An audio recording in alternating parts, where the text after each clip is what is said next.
Break के बाद एक बार फिर आपका स्वागत है। जवाब देना पड़ेगा हमें। हम बात कर रहे थे मल्लिकार्जुन खड़गे के बयान की, जो उन्होंने उड़ीसा के भुवनेश्वर में दिया और कहा कि यह देश का आखिरी चुनाव हो सकता है यदि देश के प्रधानमंत्री नरेंद्र मोदी चुनाव जीत कर आते हैं तो। उसके बाद सियासी सरगर्मियां तेज हो गई। इसी में हम चर्चा कर रहे हैं। हमारे साथ बनी हुई है रीता देओल, भारतीय जनता पार्टी की नेता हैं आप, और अब इस चर्चा में शामिल हो रहे हैं कांग्रेस पार्टी से अमित पाठक, प्रवक्ता हैं आप कांग्रेस पार्टी के।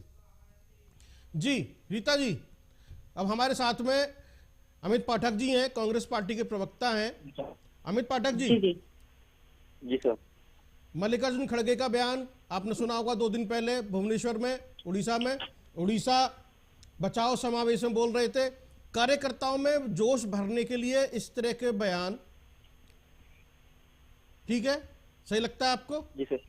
आखिरी चुनाव हो सकता है, आखिरी चुनाव है ये, आखिरी चुनाव है। माननीय कांग्रेस अध्यक्ष ने, भारतीय जनता पार्टी जहर के समान है, इनसे बचिए, दूर रहिए, ये हमें पीछे लेके जा रहे हैं, हमारे अधिकार छीन रहे हैं, और यदि ये जीत कर आते हैं तो पुतिन की तरह से, रूस के पुतिन से तुलना कर दी। बताइए। आदरणीय अजय जी, मैं आपके सामने अपना पक्ष रखूं, कांग्रेस का पक्ष रखूं। जी। आदरणीय कांग्रेस अध्यक्ष माननीय मल्लिकार्जुन खड़गे जी ने जो कुछ भी कहा है उसके पीछे ठोस सत्य है। पिछले 10 वर्षों में हम देख रहे हैं कि कांग्रेस ने देश के विपक्ष को कुचलने का भरसक प्रयास किया है, या यूं कहें कि विपक्ष को पूरी तरह से कुचल दिया है। आज देश में किसानों के हक की बात करना, युवाओं के हक की बात करना, महिलाओं के हक की बात करना, यदि ये गुनाह हो गया है तो विपक्ष ये गुनाह करेगा। लेकिन सरकार अपनी कमियों को छुपा रही है, सरकार तानाशाही रवैये पर आमदा है। आज देश में सरकार जो है ईडी, सीबीआई, आईडी, इन सबको विपक्ष के खिलाफ हथियार के तौर पर इस्तेमाल कर रही है। कि आप मान के चलिए ये कैसा लोकतंत्र है, ये कैसी एजेंसियां हैं कि एक चुने हुए मुख्यमंत्री का अपहरण, मैं इसे अपहरण ही करूंगा, कि एक चुने हुए मुख्यमंत्री का अपहरण सरकारी एजेंसियां भी करने लगे तो ये इसे तानाशाही के ही दायरे में लाया जाएगा। माननीय अध्यक्ष जब कांग्रेस अध्यक्ष जब कहते हैं कि देश में तानाशाही का माहौल है, आज देश में यदि बढ़ते रुपयों की जो हालत हो रही है, रुपया गिर रहा है, डॉलर बढ़ रहा है, युवा रोजगार मांग रहा है तो उसको परेशान किया जा रहा है, राष्ट्रीय रोजगार पकौड़ा तलना हो गया है देश से। चीन हमारी छाती पर बैठा हुआ है, हमारे चरवाहों को परेशान कर रहा है, रेजिंग तोड़ दिया गया है। इन मुद्दों पर बात नहीं होगी। देश को तोड़ने की साजिश भाजपा कर रही है। भारत के लोगों में नफरत का जहर घोला जा रहा है। चलिए ठीक है, आपकी बात मेरे पास आ गई। रीता देओल जी, तो कह रहे हैं आपकी जांच एजेंसी जो है ईडी, सीबीआई, ये अपहरण कर रही है लोगों का। बताइए, ये तो अपहरण आप करवा रहे हैं आप लोग, तो ये कह रहे हैं जांच एजेंसी अपहरण कर रही है। देखिए, कांग्रेस जो है ना, शुरू से शब्द ऐसे इस्तेमाल करती है कि लोगों में बस जोश भर जाए, उसका कोई तथ्य हो, उसका कोई मतलब निकले या ना निकले। अभी इन्होंने बात कही कि महिलाओं के हक की बात करना है, तो 3 तलाक कौन लेकर आया? युवाओं की बात करना गुनाह हो गया है, तो स्टार्टअप इंडिया कौन लेकर आया? किसानों की बात करना गुनाह हो गया है, तो किसानों को जो हर 6 महीने में जो राशि दी जा रही है, और अभी भारत विकसित संकल्प यात्रा जो निकाली गई है, जो कई गांवों से होके गुजरी है, तो वो कहाँ गई? ये बातें कह रहे हैं पर इनके पास तथ्य कुछ नहीं है। अब अपहरण की बात, तो आप एक बार बताइए, आप बोल दीजिए, जब इनकी सरकार थी तो फिर ईडी ये एक्सेप्ट करे कि ईडी इनके कहने पे चलती थी? अगर किसी के कहने पे ईडी चल सकती है तो इनके कहने पे भी चलती होगी, ये माने। और अगर नहीं चलती थी तो अब इस सरकार कहने पे कैसे चल जाएगी? और अगर कार्रवाई ना की जाए किसी भ्रष्टाचारी पे तो ये कहते हैं कार्रवाई नहीं होती, वो बड़ा नेता था। ये क्या कहना चाहते हैं कि बड़ा नेता अगर करप्शन कर रहा है, भ्रष्टाचार कर रहा है, वो कार्रवाई ना की जाए? ये बोल दे कांग्रेस पार्टी की नहीं की जाए तो नहीं बता दे। तो आप कार्रवाई करने पे भी सवाल उठाते हैं, ना करने पे भी उठाएंगे। बड़े नेता पे कार्रवाई कर दी तो बोले कि बड़े नेता को उठा लिया, तो भी आप आवाज उठाएंगे। और अगर नहीं किया गया तो बोले देखा बड़ा नेता इसलिए छोड़ दिया। तो आप पहले अपने स्टैंड क्लियर करें कि आप चाहते क्या है। यानी कि बड़े नेताओं पर कानूनी कार्रवाई ना हो, उन पे जांच ना हो, है, उनसे सवाल ना पूछे जाएं और वो कानूनी कार्रवाई का या फिर जांच एजेंसियों का सामना ना करें सवालों का। क्योंकि भाई आप कैसे पूछ सकते हैं, हम तो सूबे के मुखिया हैं या फिर हम बड़े नेता हैं, और जांच एजेंसी की इतनी हिम्मत कि हमसे सवाल पूछे, हमारी जांच करे, हम जो चाहे वो कर सकते हैं। अरे भैया यदि आप पाक साफ हो तो ये डेमोक्रेसी में इस एग्जाम को पास कर लो। इस देश में तो सीता ने भी अग्नि परीक्षा दी थी, आप भी दे दो अग्नि परीक्षा डेमोक्रेसी की। अगर आप सही हो तो डर किस बात का है, दो ना। और रही बात कांग्रेस की, तो मैं याद दिला दूं, कभी सीबीआई को पिंजड़े का तोता कहा जाता था, अगर याद हो तो ये जो जांच एजेंसियों के ऊपर आरोप लग रहे हैं कि इनका बेजा इस्तेमाल हो रहा है, ये तो गलत है। यदि आपके पास सबूत हैं और आप सही हैं तो जांच एजेंसी का सामना कर लीजिए, सवालों का जवाब दे दीजिए। इस देश के अंदर संविधान है, कानून है, सब बरकरार है। या आप ये कहना चाहते हैं कि कानून भी जो है कठपुतली हो गया सरकार की, और यदि ऐसा है तो सीबीआई को पिंजड़े का तोता आप ही के समय में कहा जाता था? बताइए अमित पाठक। रीता जी ने दो सवाल कहे, यदि ईडी का या सीबीआई का इनकम टैक्स का इस्तेमाल हम लोग कर रहे हैं तो क्या आपके समय में भी नहीं हो रहा होगा? यानी कि वो पहले से हैबिचुअल है इस्तेमाल होने के, और आप करते आए इसलिए आप कह रहे हैं कि आप इस्तेमाल कर रहे हो। बताइए बात। आदरणीय अजय जी, जैसा कि रीवा जी ने बताया जी, स्टार्टअप युवा, नहीं वो सवाल मैंने पूछा वो बताइए पहले। जो इस्तेमाल होने वाली जांच एजेंसियों की बात हो रही है, ये जवाब इस पे हम ढूंढ रहे हैं कि भैया ये जो आप कह रहे हो ईडी सीबीआई इनकम टैक्स डरा रही है, धमका रही है, बड़े नेताओं पे हाथ डाल रही है? और उससे पहले तो पिंजड़े का तोता कहा गया था सीबीआई को, माननीय सुप्रीम कोर्ट ने भी कह दिया था। आदरणीय अजय जी, यदि सारी एजेंसियां विपक्ष के नेताओं के खिलाफ ही काम करेंगी, विपक्ष के नेताओं को ही उठाएंगी, कि मैं जानना चाहता हूं, भाजपा की नेत्री हमारे साथ बैठी हुई हैं, जी जी, क्या येदियुरप्पा का भ्रष्टाचार नहीं था? क्या व्यापम का घोटाला जो मामा ने किया था वो घोटाला नहीं था? क्या बंगारू लक्ष्मण जी जब पैसे लेते हुए इनके भाजपा के अध्यक्ष पकड़े गए थे वो भ्रष्टाचार नहीं था? वसुंधरा राजे जी की सरकार में एक लाइन से 12 शौचालय बने हुए थे, वो भ्रष्टाचार नहीं था? क्या किसानों के जो उर्वरक इस समय आता है उसकी 50 किलो की बोरी जो कांग्रेस शासन में आती थी वो 45 किलो की कर दी गई, उसके बाद में अब 40 किलो की कर दी? ये भ्रष्टाचार नहीं है? आखिर आप ये बताइए भ्रष्टाचार का पैमाना क्या है? यदि अजीत पवार जब तक महाविकास अघाड़ी में रहते हैं, एनसीपी में रहते हैं, तब तक उन पर घोटाले के आरोप लगाए जाते हैं, लेकिन जैसे ही वो भाजपा में पहुंच जाते हैं उनके सारे दाग धुल जाते हैं, वो अच्छे हैं। चलिए रीता जी, अमित पाठक कह रहे हैं कि भैया जांच तो सभी की होनी चाहिए, क्या सिर्फ सारे भ्रष्टाचारी या फिर इस तरह के लोग विपक्ष में मौजूद हैं? वो तो कहीं भी हो सकते, तो एक तरफा या फिर एक ही तरफा में रहेगा, बताइए। वो भ्रष्टाचारी है, और जो भाजपा में आ जाएगा उसके दाग अच्छे, उसके सारे दाग धुल जाएंगे। भाई अब विपक्ष सवाल उठा रहा है, कह रहा है भाई अगर कानूनी कार्रवाई करनी है, जांच एजेंसियों को अपना काम करना है, तो सिर्फ विपक्षी दिखाई क्यों देता है? अजय जी, जब कांग्रेस की सरकार रही तो ये सारे नेता रहे होंगे, इनके भी रहे होंगे, हमारे वाले भी रहे होंगे, और इनके हिसाब से हमारे हिसाब से चलती है, मतलब सरकार के हिसाब से चलती है।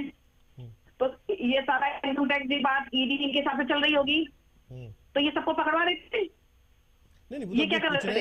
इन्हें सारा कुछ पता है वो तो कि कह रहे हैं कहाँ कि कहाँ भैया, भ्रष्टाचार है, नहीं वो तो कह रहे हैं कौन भैया, कौन नेता भ्रष्टाचार कर रहा है। नहीं रीता जी, तो इनकी सरकार में हमने तो नहीं रोका था ना कि आप इस्तेमाल मत कीजिए, इनकम टैक्स वालों को इस्तेमाल मत कीजिए, पे का इस्तेमाल मत कीजिए। आपने सारे भ्रष्टाचारी क्यों नहीं पकड़वाया? आप उस वक्त तो आप इस योजना में चल रहे थे, वो कहते हैं जी और जीने दो, खाओ और खाने दो। तो आपने तो वो योजना का प्रचार कर रखा था। अब ये सरकार उस योजना का नहीं करने चाहती है। ठीक है, तो आप ये कहते हो कि सीबीआई, ईडी, इनकम टैक्स सरकार के हिसाब से चल रहा है। देखिए, कार्रवाई हमारा सिस्टम, सरकार का सिस्टम ये है, छोटा हो या बड़ा, सब पे कार्रवाई होगी। जनता का पैसा है, जवाब देना पड़ेगा। नहीं ठीक है, कहाँ आया और कैसे आया, नहीं सहमत हूं मैं, जवाब देना पड़ेगा, सही है। हमारे शो का भी नाम यही है, जवाब देना पड़ेगा। हम भी जवाब मांग रहे हैं आपसे। वो तो नहीं कह रहे अमित पाठक कि भैया ये जो सारे भ्रष्टाचारी हैं और गलत लोग हैं, ये विपक्ष में क्यों हैं? आपकी पार्टी में भी तो हो सकते हैं, वहां क्यों नहीं मिलते? और जो यहाँ भ्रष्टाचारी होते हैं वहां जाके जो है तुरंत गंगा से नहाकर साफ सुथरे हो जाते हैं, वो भ्रष्टाचारी नहीं रहते। ये अमित पाठक कह रहे हैं, यही बात है अमित पाठक जी सर? जी बताइए। कोई भाषा गलत नहीं है, भाषा वो आती है, कहाँ पे तो उसको मानना पड़ेगा, तो सुन के चलिए। चलिए मैं आपकी आवाज कर रही है जी, मैं जो समझ जी, मतलब आप ये कहना चाह रहे हैं कि भारतीय जनता पार्टी में किसी भी नेता को भ्रष्टाचार करने का मौका नहीं मिलता। इतना आपका नहीं मिलेगा, इतना मजबूत प्रबंधन है, इतनी मॉनिटरिंग बॉडी है आपकी, यहाँ मौका नहीं मिलता। लेकिन वहां जाते हो बेलगाम हो जाते हैं, भ्रष्टाचार करने लगते हैं, इसलिए एजेंसीज काम करती हैं अपना। भाजपा का पकड़ा जाएगा, कार्रवाई होगी। जब इनका कोई नेता पकड़ा जाता है वो क्यों नहीं पकड़ा गया? चलिए ठीक है, चलिए ठीक है। ये जो बात रही, आपकी बात आ गई कि भाई जो मल्लिकार्जुन खड़गे ने कहा कि भाई जहाँ से एजेंसियों का बेजा इस्तेमाल होता है, फिर ये भी कह रहे थे अमित पाठक भी कि हाँ ऐसा कुछ होता है। लेकिन बात जो यहाँ पर है कि भैया इस तरह की जो भाषा शैली इस्तेमाल हो रही है, और जो उन्होंने कहा चुनाव जीतने के मद्देनजर, जैसे अमित पाठक 27 अप्रैल 2023 को भी मल्लिकार्जुन खड़गे ने कहा बीजेपी की विचारधारा में जहर है, और उन्होंने पीएम को जहरीला सांप तक कह दिया था। कहा था कि भैया वो आप जाओगे तो टच करोगे या उसको टेस्ट कर लोगे तो सो जाओगे, मर जाओगे, है ना, इस तरह की बातें कह दी। बाद में कहा नहीं ये मेरी वैचारिक लड़ाई है। फिर दिसंबर 2022 में एक स्टेटमेंट आया पीएम का जो चलना है उसके बारे में कहा वो चूहे जैसा है, वो दिखते तो शेर जैसे हैं, वो शेर से तुलना की जाती है लेकिन चलना है। बाद में फिर उसको लेकर भी चौतरफा आलोचना होती है। ये जो बयानबाजी है इस तरीके की, कहां तक ठीक है? अरे देश के प्रधानमंत्री हैं भाई, वो जो कोई ऐसे ही है आप कुछ भी कह देंगे उनके बारे में? अरे कुछ तो एक मर्यादा होनी चाहिए ना भाषा की। आप पार्टी में जोश भरिए, खूब ताकत दीजिए, चुनाव जीतने के लिए सारी रणनीति अपनाइए, सब कुछ कीजिए, लेकिन भाषा की मर्यादा, भाषा को इतने नीचे लेकर मत आइए कि आप देश के प्रधानमंत्री के बारे में ऐसा कहने लगे। ये देश सुनता है, आपको समझता है, और शायद इसीलिए देश आपको नकार भी देता है। तभी तो 3 राज्यों में अभी जो विधानसभा चुनाव हुए थे, आपको जो हार का सामना करना पड़ा, आपको नहीं लगता कि लोगों ने आपको से नकार दिया इसी भाषा शैली की वजह से कि भाई भारतीय जनता पार्टी की भाषा शैली क्या होती जा रही है? यदि इस तरह की भाषा शैली से कार्यकर्ताओं में ऊर्जा आती, ताकत मिलती, जोश आता, तो शायद फायदा मिलना चाहिए था ना। बताइए आदरणीय अजय जी। जी, सबसे पहले तो यदि भाषा की बात हो रही है तो हमें ये भी नहीं भूलना चाहिए कि वर्तमान प्रधानमंत्री जो हमारे हैं जी, इनके शब्द आदरणीय सोनिया जी के लिए क्या रहे हैं।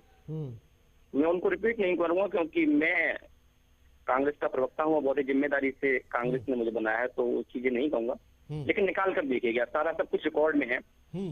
और कांग्रेस अध्यक्ष ने यदि चूहा बोला या अदरवाइज जो भी आपके द्वारा मैंने सुना, तो मैं ये बताना चाहूंगा कि जो शंकराचार्य हमारे हैं, गोधरा में जो कांड हुआ था भाई से भाई को लड़ाने का, 2002 में जो गोधरा कांड हुआ था, ये बयान निकाला जाए शंकराचार्य जी का। उन्होंने ये कहा था कि भारतीय जनता पार्टी के एक एक कार्यकर्ता का दामन उस खून से रंगा हुआ है मान्यवर।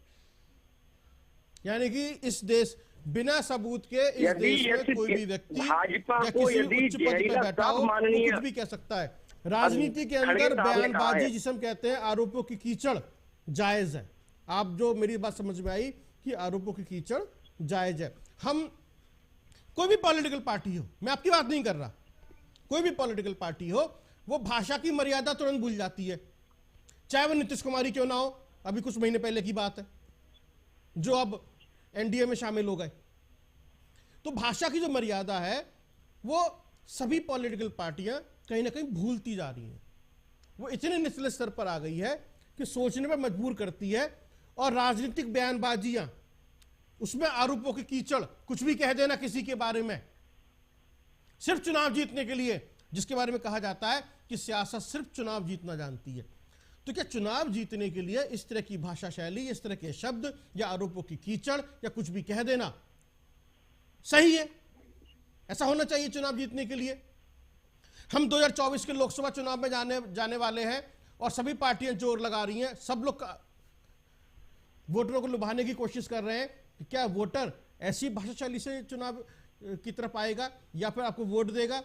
हो सकता है आपका पॉलिटिकल सर्वे ऐसा कुछ हो, आपने सर्वे कराया हो कि भैया लोग तो ऐसे ही शब्द सुनना चाहते हैं, लोग ऐसे ही प्रभावित होते हैं, ऐसे ही पार्टी की तरफ आएंगे और तभी वोट मिलेगा।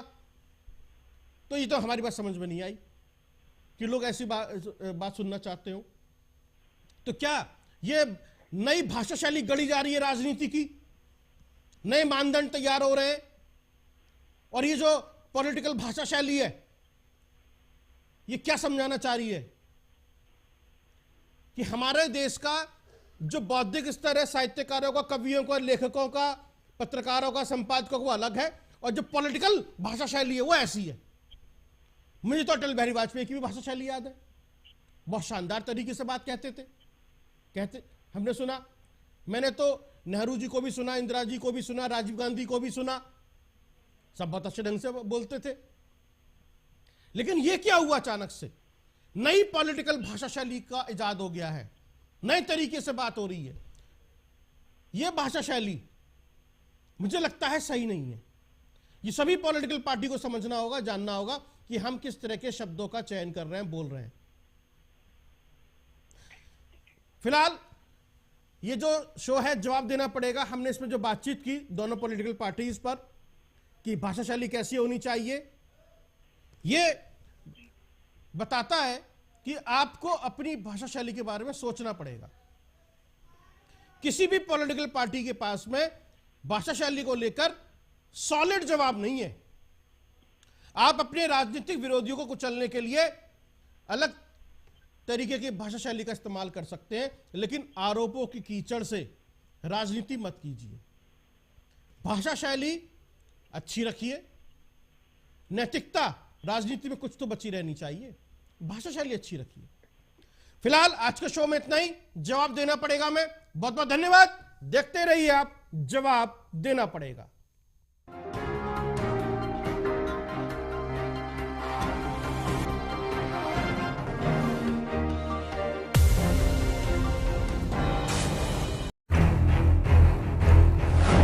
देश और दुनिया की जानकारी हर पल, कब क्या हुआ सूबे में,